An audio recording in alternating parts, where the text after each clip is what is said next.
Okay, good morning, everybody. Well, just time prepping. How you guys doing this morning? Before we start our story time, I'd like to kind of start with telling everybody how I really am appreciative of their support, and that I have a big surprise for my supporters that come by for Wednesday morning chat time. So you guys want to make sure that you get there because it's going to be a biggie. I've been busting my butt trying to get things put together so that we can get going with some other formats and stuff, starting some new stuff, and I have it's all starting to pay off. Darn it, that's pretty darn good, I think. So let me find the book that we are supposed to be reading because it was up here, but it tended to go away. So let's see. I want to kind of give you guys an update and tell you about the book a little bit so far. We're doing a book. It's called Survivors. It was written by Angela White, and it's about what happens after we go through a nuclear holocaust type of deal. We were bombed in multiple locations across the United States, and everybody's trying to figure out what's going on and everything. So a lot of people have been leaving comments and whatnot saying how confused they were at first, but it's starting to come together, and that's true. It is starting to come together finally. Because if you notice, when I always start a new chapter, it always has a person's name and then a location of where they're at. And that's because the book is telling you that we have been struck by a nuclear attack, but it wasn't in just one location, it was multiple locations. And so you're getting these firsthand,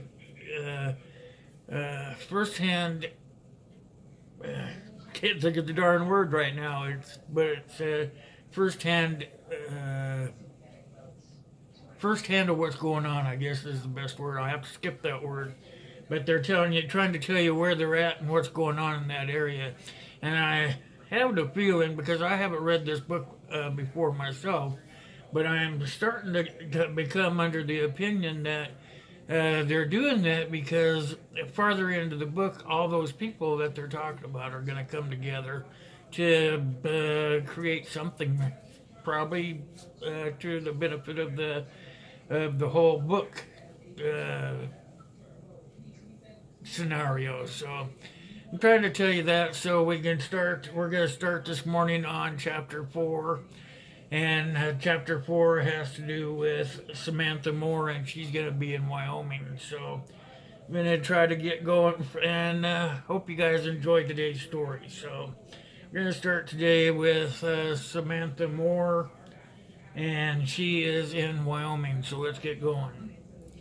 The electromagnetic pulse shot out brutally, and the devastating wave traveled the same path as the radiation and pressure blast, and then went further. Moving through the air and over the land, the EMP traveled like electricity surging through the train tracks, electric lines, and low-band communication equipment.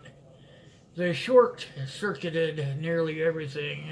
The surge short-circuited everything. It touched, sparking fires, stopping pacemakers, making emergency stall, and causing planes to fall from the smoke-filled skies. Please, can't you tell someone where we're going? Samantha asked, staring silently at their captor. Her mesmerizing blue eyes and calm demeanor encouraged the grim soldier to answer her when he hadn't answered any of the others crammed into the shopper. We've been diverted to NORAD, the Essex compound, under evacuation, he said soothingly, but the deadly rifle in his hands didn't lower as the loud chopper blades struggled to cut through the thick haze. The chopper suddenly lurched sideways, and Samantha's stifled her scream, but now at a low groan as the chopper was hit by an invisible wave of force and lurched again.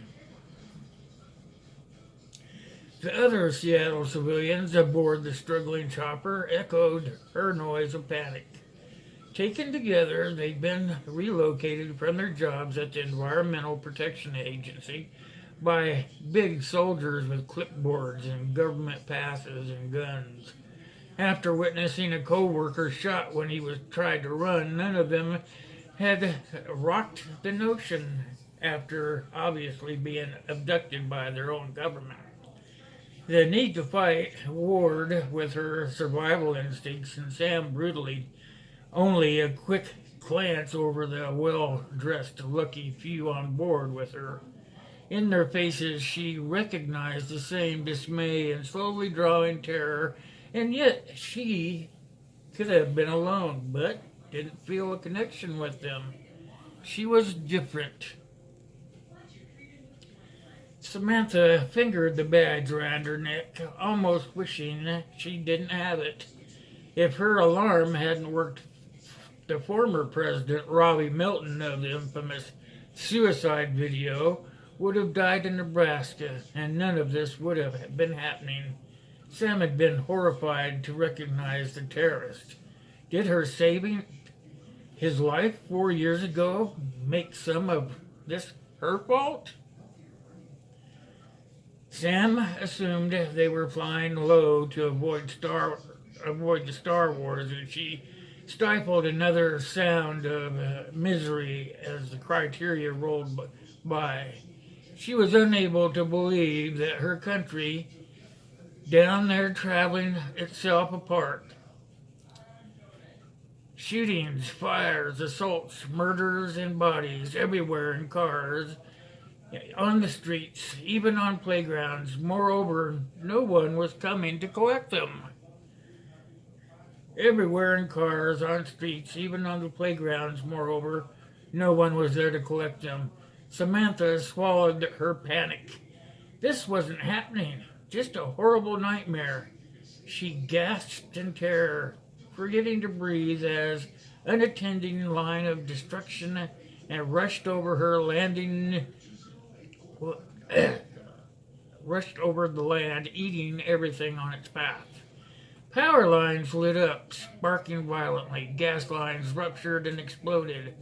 Homes and cars disappeared under the rapidly advancing brown and gray avalanche of death that was drawing even the military transport chopper. They were out of range, weren't they?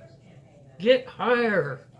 Even as Sam finished the shout, the blade stopped spinning.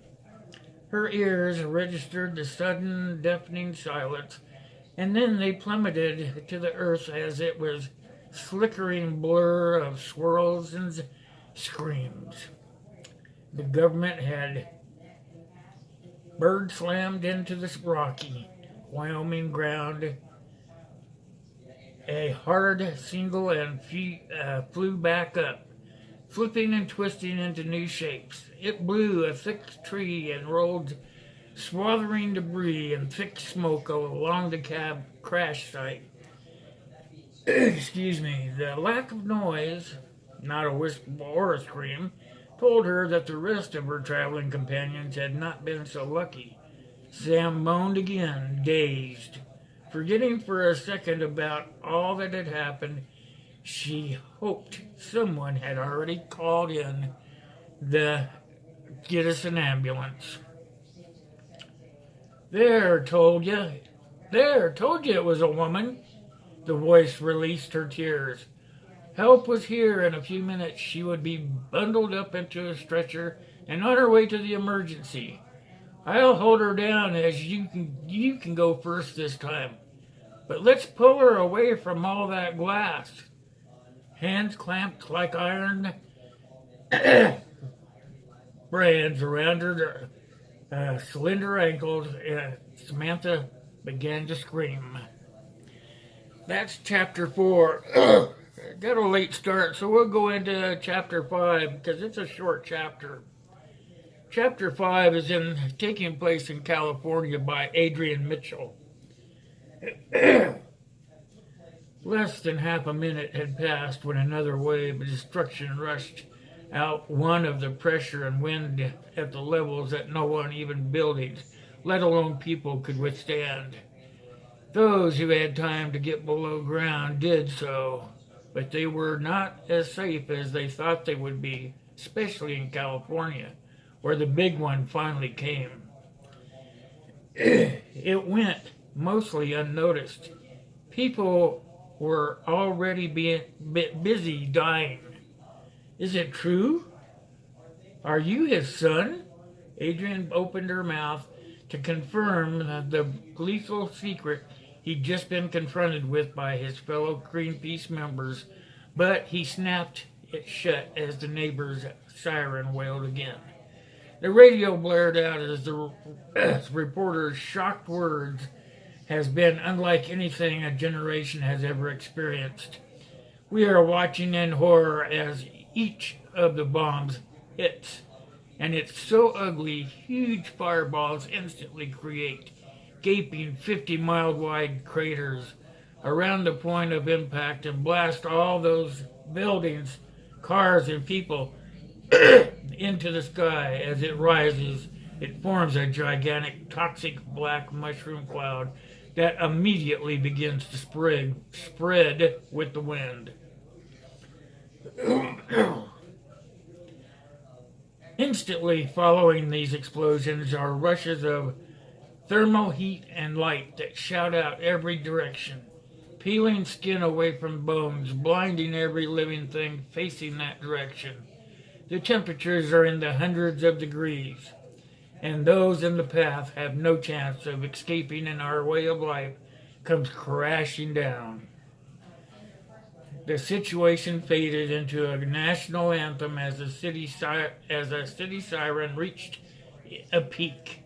Ear-splitting, it overwhelmed for a brief second the horrible noises going on outside the small San Bernardino ranch home and across the riot-ravaged country. Adrian's patriotic heart bled for people that he didn't know. The powerful secret that he had held for so long suddenly seemed tiny in comparison. But it wasn't. It was the sum of all secrets. Likely it was the reason their world was ending. The radio in the basement steps wailed again, mirroring previous sounds of arriving warheads. Adrian stepped under the protective planks next to the Christmas tree as a dozen angry men surrounded him, shock and outrage on their faces. You caused this. Adrian had a brief moment to think. He was glad that most of who had come along for the meeting had already fled at the reports of a bombing hit the Capitol. But even this dozen was too many to fight unarmed if things got ugly. Good thing he wasn't unarmed. How had they found out? Answer the question. Tell the truth. The furious men came at him, and the plastic tree and presents were flying when he tried to use them for a shield. We'll beat it out of you. Did you know the war was coming? Did you help them hide it? Their faces and voices were full of hate, demanding answers. Again, Adrian started to answer the demands, but he was cut off, this time by a vicious rumbling that came hard and fast. Dust from the stairs fell over them as a pounded through the rock and stone. Adrian had been in enough landing zones to recognize the danger, and he threw himself to the tiled floor, putting a hand on the gat in his pocket as some of the men followed his lead. Others lunged his way, thinking they are trying to escape. Get him! Incoming! Get down! The walls above them exploded an instant later, blown away little brittle leaves in the fall, and then the small, neat house above crumbled, burying them all alive. And that's chapter 4 and 5. I'm going to leave it there as my voice is not going going to be cooperating with me anymore. It's for some reason decided it's going to go on strike. So I hope you enjoyed this, and I hope you kind of enjoyed me explaining to you exactly how it's working. Excuse me, I really don't know what's going on. But you can see that it's all starting to come together, that we are being bombed by nuclear weapons in more than one location in the United States. So we'll continue on next Wednesday, or next Tuesday. It will be story time with Will. And it will be story time with Will probably for a while, because this book here is kind of lengthy. And I've already bought it, so we're going to go ahead and finish it. It's just now getting good. So for now, I'm going to let you guys go, and I hope you enjoyed today's video. You guys know that I can't do any of this without you guys. You guys really make it worth my time.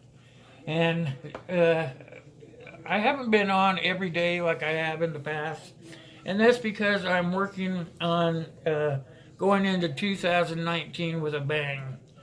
And you guys know some of what I have planned, and it's starting to come into fruition finally. Thank goodness, because I was starting to really think it wasn't going to happen. But anyway, it looks like it's working out so far. Cross your fingers. And everything's going to be cool. So don't forget to come see us tomorrow. It's a Coffee Chat Wednesday with Will. And we usually just talk about a little bit of everything. So if you got a topic you want to talk about, come hang out with us. We'll be there. It starts at 9 o'clock and we'll run until 11:30. So until then, I want to thank you guys for coming and listening to Story Time with Will, and I'll see you out there on the tube. Ta-ta.